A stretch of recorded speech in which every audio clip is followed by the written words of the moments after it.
Hello everyone, welcome back to my YouTube channel. I hope all are doing good, safe and sound. So guys, आज के इस video में मैं आपको बताऊंगी कि आपको इंडिगो एयरलाइंस में अप्लाई कैसे करना है, फॉर्म कैसे फिलअप करना है, रजिस्ट्रेशन कैसे करना है, सारी चीज़ें आज की इस वीडियो में हम लोग डिटेल में जानेंगे। सो वीडियो को बिल्कुल भी स्किप मत कीजिएगा अगर आप जानना चाहते हैं कि आपको अप्लाई कैसे करना है, क्योंकि बहुत सारे कैंडिडेट्स का ये सवाल रहता है, बहुत सारे लोगों का ये डाउट रहता है कि मैम अप्लाई कैसे करना है, फॉर्म कैसे फिलअप करना है। तो हम लोग पूरी डिटेल में जानेंगे सारी चीज़ें। मैं आपको फॉर्म फिलअप करके बताऊंगी कि कैसे फॉर्म फिलअप किया जाता है, सब कुछ बताऊंगी। तो वीडियो को स्किप मत करना और चैनल को सब्सक्राइब कर लीजिएगा ताकि एयरलाइन से रिगार्डिंग मैं जितनी भी वीडियोस अपलोड करूं सभी वीडियोस की नोटिफिकेशन आपको मिलती रहे। सो फटाफट से वीडियो को स्टार्ट करते हैं, चलते हैं फ़ोन के स्क्रीन पे। कि हम लोग आ चुके हैं फ़ोन की स्क्रीन पे। आपको बस अपने गूगल क्रोम में जाके सर्च करना है indigo.career, ठीक है, .careers.in आपको सिंपली सर्च कर लेना है। देखिए ये हम लोग सर्च करेंगे और ये आपका पूरा पेज खुल जाएगा। देखिए ये पेज खुल गया। अब देखिए सबसे ऊपर में जो लिखा हुआ है ना, IndiGo on time low fares, आपको इस पर क्लिक करना है, ठीक है। अब यहाँ पे देखिए एक पेज खुला है जहाँ पे लिखा हुआ है क्वेश्चन और नीचे में लिखा है आई अंडरस्टैंड या नो मोर। तो आपको सिंपली आई अंडरस्टैंड पे क्लिक कर देना है। अब ये इनका ऑफिशियल वेबसाइट है जो पेज खुल चुका है। अब देखिए नीचे में आपको एक ऑप्शन दिखेगा Indigo careers search and apply. आपको सिंपली सर्च एंड अप्लाई पे क्लिक करना है। उसके बाद ये पेज खुल जाएगा। अब देखिए नीचे में सी ऑल जॉब्स की थोड़ा स्क्रॉल करना है आपको। देखिए यहाँ पे लिखा हुआ है 191 ओपनिंग्स और हम लोग को सिंपली करना है see all events hiring events. हम लोग को सी ऑल हायरिंग इवेंट्स पे क्लिक कर देना है। अब जितने भी इवेंट्स हैं सारे यहाँ पे आ चुके हैं, ठीक है। कैबिन क्रू के आ चुके हैं, लीड एटीआर के आ चुके हैं, ऑफिसर एग्जीक्यूटिव वगैरह के आ चुके हैं। तो हम लोग को क्या करना है, कैबिन क्रू के लिए अप्लाई करना है ना, तो ठीक है। तो हम लोग यहाँ पे अपना प्लेस वगैरह सर्च देख लेंगे कि हमें कौन सी लोकेशन के लिए अप्लाई करना है, ठीक है। यहाँ पे देखिए कैबिन क्रू एयरबस गुड़गांव लिखा हुआ है, फिर नीचे में है lead cabin crew ATR.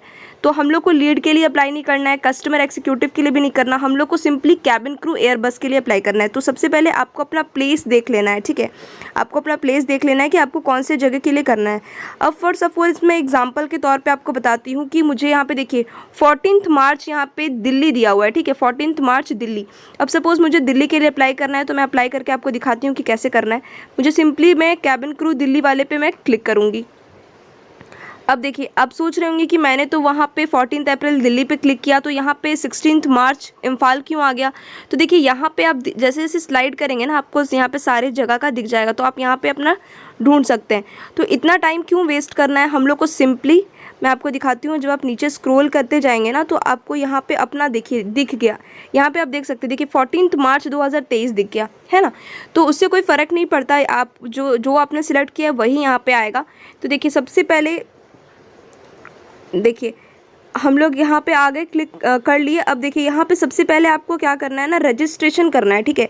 Login to register now. अभी मैं सब कुछ आपके सामने करके दिखाऊंगी। सबसे पहले मैं आपको लॉगिन करके दिखाती हूँ।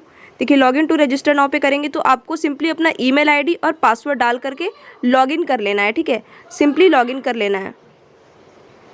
देखिए हम लोग लॉगिन हो गए, ये हम लोग लॉगिन हो चुके हैं। अब हम लोग नीचे जाएंगे, हमारा रजिस्ट्रेशन हो गया। अब हमें क्या करना है, देखिए फॉर्म फिलअप करना है। अब हम लोग को फॉर्म फिलअप करना है। देखिए यहाँ पे आपका बेसिक डिटेल्स, आपका name, middle name, last name, email ID, ये सब कुछ पूछेगा। अभी मैं आपको पूरा फॉर्म कैसे फिलअप करना है, पूरा फॉर्म मैं आपको फिलअप करके बताऊंगी कि फॉर्म कैसे फिलअप करना है, ठीक है। तो चलिए चलते हैं स्क्रीन पे। सो गाइज आप लोगों ने देख लिया कि किस तरीके से अप्लाई करना है। रजिस्ट्रेशन तक हमने कंप्लीट कर लिया। अब रजिस्ट्रेशन हो गया है। अब मैं आपको बताऊंगी कि आपको फॉर्म कैसे फिलअप करना है। सारी चीज़ें आपको स्क्रीन पे दिख रही होंगी, सब कुछ मैं आपको फॉर्म फिलअप करके डिटेल में बताऊंगी कैसे फिलअप करना है। तो चलिए जल्दी से स्टार्ट करते हैं। तो देखिए सबसे पहले आपसे पूछा गया है आपका नाम, ठीक है, योर फर्स्ट नेम, ठीक है। सबसे पहले आपका फर्स्ट नेम आपको लिखना है, जो भी आपका नाम है सबसे पहले आपको वो लिखना है। उसके बाद आपसे आपका मिडिल नेम पूछा गया है। तो अगर आपका मिडिल नेम है तो आप लिख सकते हैं, अगर नहीं है तो देखिए वहाँ पे ऑप्शनल लिखा हुआ है। अगर मिडिल नेम नहीं है तो कोई प्रॉब्लम की बात नहीं है, कोई ज़रूरत नहीं है। अगर मिडिल नेम है तो लिखिए, नहीं है तो कोई प्रॉब्लम नहीं है, ठीक है। उसके बाद आपका लास्ट नेम, ठीक है, लास्ट नेम यानी कि आपका सरनेम। जैसे कि मेरा नाम है स्वर्णा रानी मिश्रा, तो मैं अपना नाम में लिखूंगी स्वर्णा, मिडिल नेम में मैं लिखूंगी रानी, क्योंकि मेरा मिडिल नेम रानी है, और सरनेम मेरा मिश्रा है तो मैं लिखूंगी मिश्रा। ठीक है, तो ये आपने नेम का काम कंप्लीट हो गया। उसके बाद नीचे में आप देख सकते हैं यहाँ पर लिखा हुआ है ईमेल आईडी।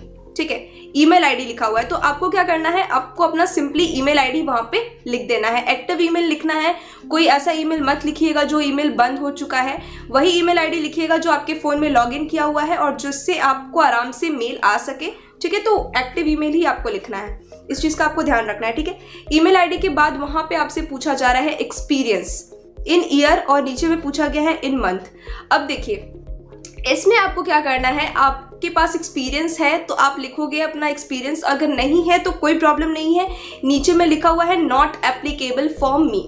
ठीक है, ये फ्रेशर्स के लिए नॉट एप्लीकेबल फॉर मी, आपको सिंपली नॉट एप्लीकेबल फॉर मी में क्लिक कर देना है, क्योंकि आपके पास कोई एक्सपीरियंस नहीं है, आप एकदम से फ्रेशर हो, तो आपको नॉट एप्लीकेबल फॉर मी पे क्लिक कर देना है। ठीक है, उसके बाद आगे बढ़ते हैं। देखिए यहाँ पे आपसे पूछा गया है आपका फ़ोन नंबर। ठीक है, फ़ोन नंबर, अब आपको क्या करना है, इसमें अपना फ़ोन नंबर आपको फिलअप करना है। ठीक है, वही फ़ोन नंबर डालिएगा जो फ़ोन नंबर आपका एक्टिव हो, जो फ़ोन नंबर चलता हो, कोई भी ऐसा बंद नंबर मत डाल दीजिएगा।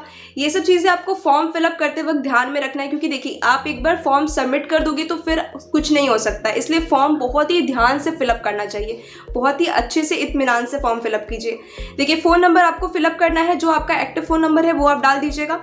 उसके बाद यहाँ पर आपसे पूछा गया है रेज्यूमे, आपने जो अपना रेज्यूमे बनाया होगा वो आपको रेज्यूमे यहाँ पे फिल करना है। ठीक है, अगर आप चाहते हैं कि रेज्यूमे कैसे बनाना है उस पर अगर आप वीडियो चाहते हैं तो मुझे कमेंट करके बता दीजिएगा, मैं एक पर्टिकुलर वीडियो बना दूंगी कि रेज्यूमे कैसे बनाना है। ठीक है, तो सिंपली आपको यहाँ पे रेज्यूमे पे आप क्लिक करेंगे तो आपको यहाँ पे ऑप्शन देगा, आपने जिस भी फाइल में अपना रेज्यूमे बना करके आपने सेव करके रखा होगा, जिस भी डॉक्यूमेंट में आपने जैसे बना करके सेव किया होगा वहाँ पे आप अपना रेज्यूमे जाके चूज़ कर सकते हैं। ठीक है, और देखिए सबसे इम्पॉर्टेंट नाम, जो सबसे इम्पॉर्टेंट काम मैं बता रही हूँ, जो आपने रेज्यूमे बनाया होगा उसको अच्छे से रीनेम कर लीजिएगा। ठीक है, क्योंकि बहुत सारे लोग ऐसा करते हैं ना कि रेज्यूमे बना लिए, अब उनका नाम कुछ भी शो कर रहा है वहाँ पे।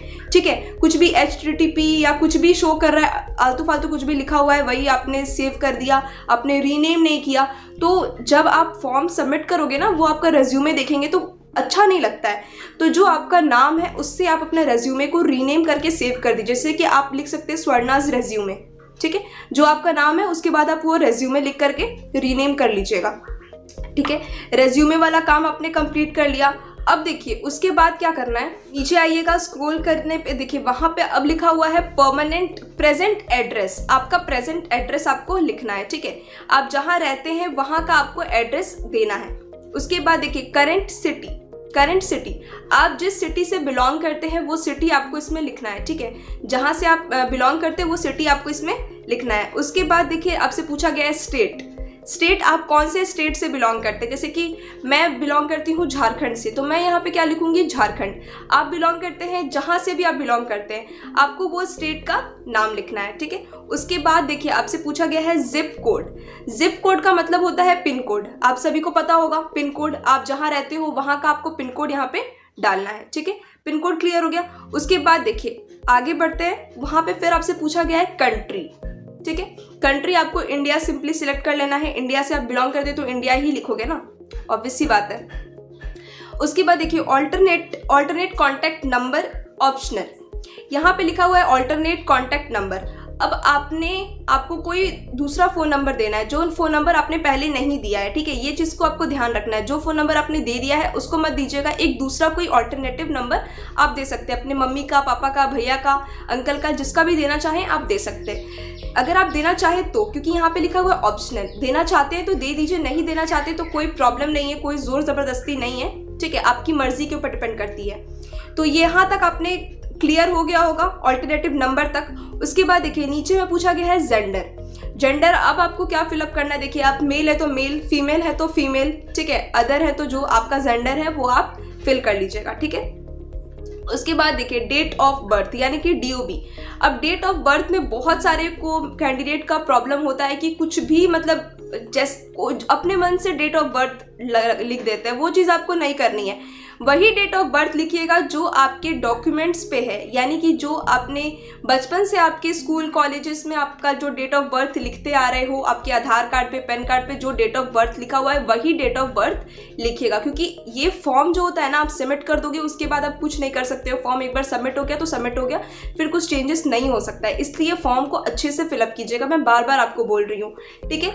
डेट ऑफ बर्थ आपने भर लिया, उसके बाद नीचे में देखिए लिखा हुआ है हाइट इन सेंटीमीटर। अब आपका जितना हाइट है आप वो लिख दो, ठीक है। हाइट पहले आप पता कर लीजिएगा कि आपकी हाइट कितनी है, ठीक है। हाइट लिखना है, उसके बाद नीचे में आपसे पूछा गया है वेट।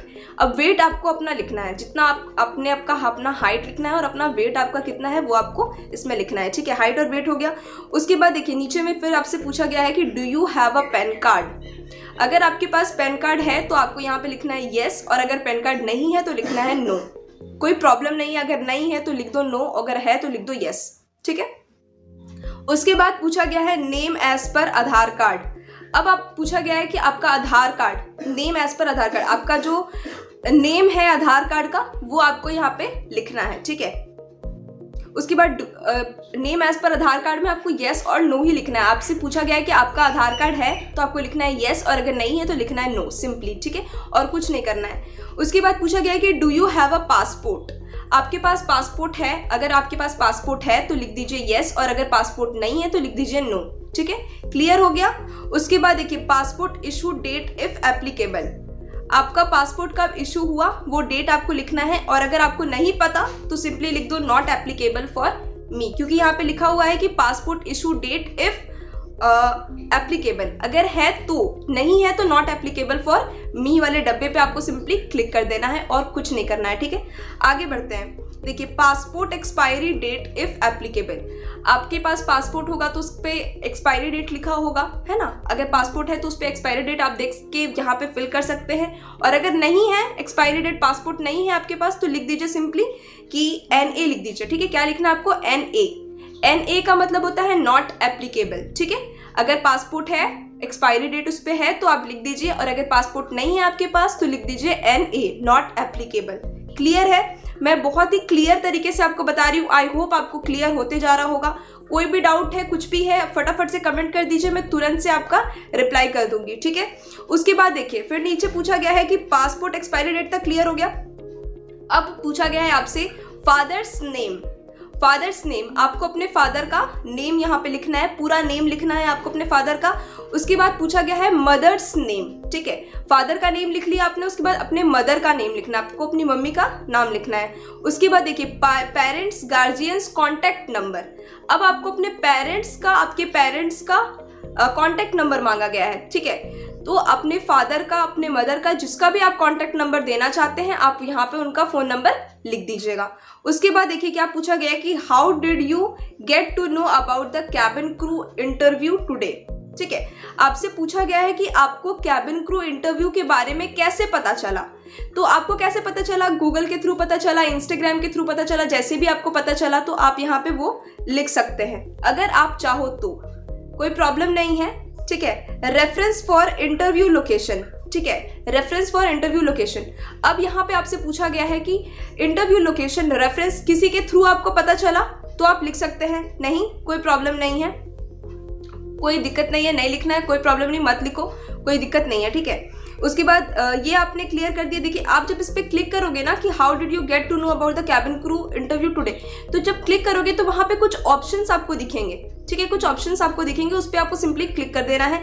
नीचे में भी रेफरेंस फॉर इंटरव्यू लोकेशन, आपको जब आप क्लिक करोगे तो आपको ऑप्शंस दिखेंगे, उसके अकॉर्डिंग आपको क्लिक करना है, कोई प्रॉब्लम की बात नहीं, बहुत ही सिंपल सी चीज़ है, ठीक है। उसके बाद ये आपका पर्सनल डिटेल्स यहाँ पे कंप्लीट हो जाता है, ठीक है। पर्सनल डिटेल यहीं तक था, कंप्लीट हो गया। उसके बाद अब आगे बढ़ते हैं एकेडमिक डिटेल, यानी कि ये आपका एजुकेशनल डिटेल है। अब यहाँ पे आप जो भरोगे वो आपका एकेडमिक होगा, आपका क्वालिफिकेशन के बारे में हम लोग यहाँ पे देखेंगे, ठीक है। तो देखिए सबसे पहले आपसे आपका क्वालिफिकेशन पूछा है, ठीक है। क्वालिफिकेशन पूछा है तो आप 10th पास 12th पास हो तो आपको यहाँ पे अपने 12th के बारे में लिखना है, ठीक है। 12th के बारे में लिखना है आपको, तो क्वालिफिकेशन आप यहाँ पे सिलेक्ट कर सकते हो, 10th हो, 12th हो, ग्रेजुएशन हो, जो भी हो आप यहाँ पे लिख दीजिए। उसके बाद name of the board and university, अब आपने जिस बोर्ड से अपना 12th कंप्लीट किया है वो आपको लिखना है, ठीक है। अब जैसे कि मैंने झारखंड बोर्ड से अपना 12th दिया तो मैं यहाँ पे जैक लिखूंगी। आपने जिस बोर्ड से कंप्लीट किया है वो आपको लिखना है, ठीक है। कंप्लीट है, क्लियर हो गया। उसके बाद देखिए name and address of school and college. अब आपके कॉलेज या स्कूल जिससे भी आपने अपना 12th कंप्लीट किया है उसका नाम क्या है वो आपको यहाँ पे लिखना है, नेम लिखना है। जैसे कि मैंने केएसडीएम कॉलेज से कंप्लीट किया तो मैं यहाँ पे केएसडीएम कॉलेज लिखूंगी। आपका जिस कॉलेज से, यूनिवर्सिटी से आपने अपना 12th कंप्लीट किया वो यहाँ पे आपको फिल करना है, क्लियर हो गया। देखिए उसके बाद हो गया major area of study. Major area of study, अब आपने अपना 12th किस एरिया में कंप्लीट किया। कॉमर्स से अगर आपने कंप्लीट किया तो यहाँ पे आपको कॉमर्स लिखना है, साइंस से किया तो साइंस लिखना है, आर्ट से किया तो आर्ट से लिखना है, क्लियर हो गया, कंप्लीट। उसके बाद स्टार्ट डे और कंप्लीशन डे। देखिए अब आपने अपना, जैसे सपोज अगर आप यहाँ पे अपना क्वालिफिकेशन ग्रेजुएशन का आपने फिलअप किया है, ठीक है, तो आपने ग्रेजुएशन कब से शुरू किया और कब आपका ग्रेजुएशन कंप्लीट होता है आपको वो लिखना है। अगर आपने यहाँ पे 12th के बारे में लिखा है तो 12th आपने कब से स्टार्ट किया और कब आपका 12th कंप्लीट हुआ वो आपको लिखना है, ठीक है, क्लियर हो गया। उसके बाद देखिए यहाँ पे परसेंटेज मार्क्स ऑप्शनल, यहाँ पे पूछा है आपका मार्क्स आपसे पूछा गया है। अगर आप अपना यहाँ पे मार्क्स बताना चाहते हैं तो मार्क्स बता सकते हैं, नहीं बताना चाहते तो कोई प्रॉब्लम नहीं है, ऑप्शनल है। मन है तो बताइए, नहीं मन है तो कोई दिक्कत नहीं है, ठीक है। अब आगे बढ़ते हैं हम लोग। देखिए यहाँ पे पूछा गया है कि previous employment record as cabin crew only. अब देखिए आपने पहले क्या एज अ कैबिन क्रू काम किया है तो ये आपको भरना है, नहीं किया है तो नहीं भरने की जरूरत है, ठीक है, नहीं भरने की जरूरत है। Make sure that you start from the most recent, mark as not applicable if you have no previous employment record as a cabin crew. तो यहाँ पे बोला जा रहा है, यहाँ पे साफ साफ बोला जा रहा है कि अगर आप पहले एज अ कैबिन क्रू काम कर चुके हैं तो ही आपको फॉर्म फिलअप करना है ये वाला पार्ट। अगर नहीं आपने as a cabin crew job किया तो आपको सिंपली क्या करना है, नॉट एप्लीकेबल पर क्लिक कर देना है सिंपली, ठीक है। तो देखिए यहाँ पे सबसे पहले पूछा गया ऑर्गेनाइजेशन, आपने काम नहीं किया है तो आपको यहाँ पे सिंपली क्लिक करना है not applicable for me, clear हो गया।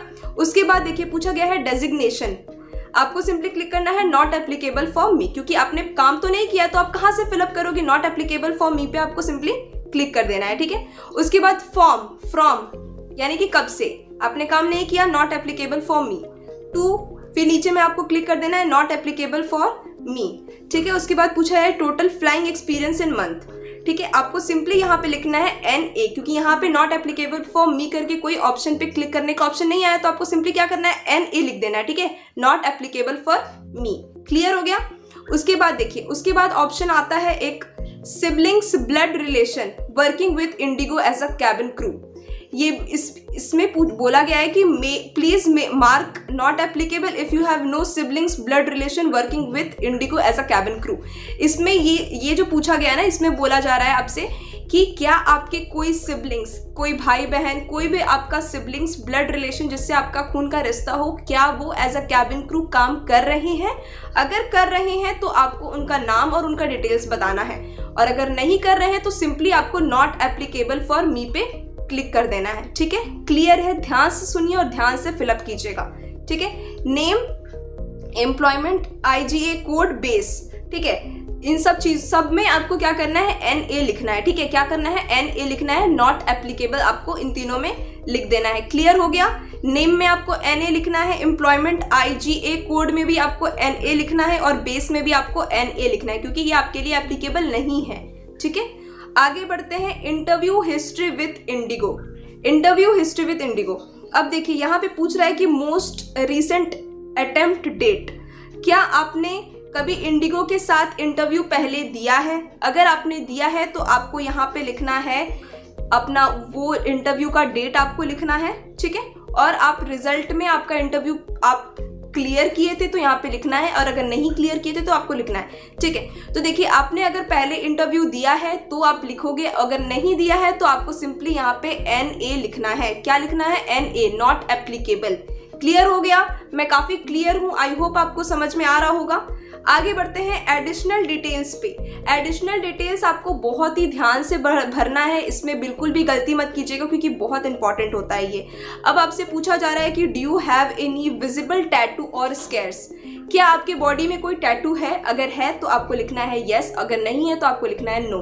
तो ऑब्वियस सी बात है, अगर आप ये फॉर्म फिलअप कर रहे होगे तो आपकी बॉडी में टैटू नहीं होगा, तो ही आप फिलअप कर रहे होंगे, क्योंकि आप सभी को पता है कि कैबिन क्रू बनने के लिए आपकी बॉडी में टैटू नहीं होना चाहिए। क्लियर हो गया? तो आपको यहाँ पे नो लिखना है। उसके बाद है are you suffering from any chronic disease? क्या आप कोई डिजीज को सफर कर रहे हो? क्या आपको कोई डिजीज है, कोई बीमारी है? अगर है तो यस, नहीं है तो नो। क्लियर हो गया? Please mention details if yes. अगर कोई बीमारी है तो उसके बारे में लिख दीजिए, नहीं है तो नहीं लिखने की जरूरत है। फिट टू फ्लाई हो। उसके बाद have you ever been convicted? ठीक है, have you ever been convicted. अब यहाँ पे पूछा जा रहा है आपसे कि क्या आप कभी कॉन्विक्टेड हो, आपको कोई प्रॉब्लम हुई थी पहले। Have you ever stayed out of India for more than 6 months? क्या आप कभी भारत से यानी कि अपने देश से दूर किसी दूसरे देश में आप 6 महीने से ज़्यादा रहे हैं? अगर आप रहे हैं तो आपको येस पे क्लिक करना है, अगर नहीं रहे हैं तो आपको नो पे क्लिक करना है। क्लियर है? उसके बाद देखिए, please mention duration and location if yes. अगर आप रहे हो तो आपको यहाँ पे लोकेशन बताना है, आप कौन से जगह पे रहे थे, ठीक है, और ड्यूरेशन बताना है कब तक रहे थे। और अगर नहीं रहे थे तो आपको सिंपली यहाँ पे कुछ लिखने की ज़रूरत नहीं है, ठीक है। उसके बाद आपसे पूछा जाता है नेक्स्ट में कि have you ever worked with Inter Global Enterprises और any of its entity before? ठीक है, आपसे पूछा जा रहा है तो आपको यहाँ पे क्या करना है, इन सब चीज़ों पे आपको NA लिख देना है, क्योंकि ये सब चीज़ें आपके लिए एप्लीकेबल नहीं है, ठीक है। तो इन सब पे आपको NA भरते जाइएगा, कुछ करने की ज़रूरत नहीं है, क्योंकि ये सब आपके लिए एप्लीकेबल नहीं है, तो इसमें आपको ज़्यादा सोचने की ज़रूरत ही नहीं है, ठीक है। उसके बाद देखिए, पूछता है कि are you from EEA countries? क्या आप EEA कंट्रीज से बिलोंग करते हो? नहीं करते हो ना भाई, तो सिंपली क्लिक कर दो नॉट एप्लीकेबल फॉर मी, ठीक है। इन सब में आपको नॉट एप्लीकेबल फॉर मी पे क्लिक करना है, ज़्यादा सोचने की ज़रूरत नहीं है, ठीक है। उसके बाद आपसे पूछा जा रहा है कि relatives working with Indigo inter globe group companies? क्या आपके कोई रिलेटिव्स हैं जो इंडिगो के साथ काम कर रहे हैं? अगर कर रहे हैं तो उनके बारे में आपको कंपनी नेम, रिलेशनशिप, डेजिग्नेशन बताना है। नहीं कर रहे हैं तो सिंपली आपको क्लिक करना है not applicable for me. Clear हो गया? उसके बाद देखिए, उसके बाद आपसे पूछा जा रहा है परमानेंट एड्रेस। आपका परमानेंट एड्रेस आपको यहाँ पे लिखना है, स्टेट जहाँ से आप बिलोंग करते हैं वो, country obviously India, zip code, pin code आपको डालना है, ठीक है। ये सारी चीज़ें आपको अपने एड्रेस वाले में क्लिक करनी है। उसके बाद इतना आप फिलअप करोगे, उसके बाद आपसे पूछा जाएगा कि आपको उसके बाद क्या करना है, डिक्लेरेशन पे क्लिक करना है। उसके बाद आपको सिंपली फॉर्म सबमिट कर देना है। डिक्लेरेशन का मतलब होता है कि I agree to terms and conditions and privacy policy. इसका मतलब होता है कि आपने जो भी फॉर्म फिलअप किया है उसको आप अग्री कर रहे हो, आप जो फिलअप किए हो उसके लिए आप अग्री हो, इतना आपको क्लियर है। उसके बाद आपको सिंपली आई अग्री वाले डब्बे पे क्लिक कर देना है और उसके बाद आपको फॉर्म सबमिट कर देना है, ठीक है। उसके बाद आपको क्या करना है, फॉर्म सिंपली सबमिट कर देना है। उसके बाद सारा फॉर्म एक बार चेक कर लीजिए, सब कुछ क्लियर हो गया। फॉर्म इतना आपको करने के बाद फॉर्म फिलअप करके सबमिट कर देना है, बस काम खत्म। इतना आपको ध्यान रखना है। और एक चीज़ मैं आपको बता रही हूँ, कभी भी आपने जो फॉर्म फिलअप किया है उसको विड्रॉ मत कीजिएगा, ठीक है। विड्रॉ कभी भी मत कीजिएगा। आपने अगर गलत भरा है रहने दीजिए, फॉर्म विड्रॉ मत कीजिएगा, क्योंकि विड्रॉ करोगे तो आप 1 महीने तक फिर अप्लाई नहीं कर सकते हैं, आप 1 महीने तक फिर अप्लाई नहीं कर पाएंगे। इसलिए कभी भी गलती से भी विड्रॉ मत कीजिएगा, ठीक है। आई होप आपको क्लियर हो गया होगा कि फॉर्म कैसे फिलअप करना है। कोई भी डाउट हो, कोई भी क्वेरी हो तो नीचे कमेंट सेक्शन में कमेंट कर दीजिए, ठीक है। आई होप आपको वीडियो पसंद आई होगी। वीडियो पसंद आई तो चैनल को सब्सक्राइब और वीडियो को लाइक कर दीजिएगा। मिलते हैं नेक्स्ट वीडियो में, बाय बाय।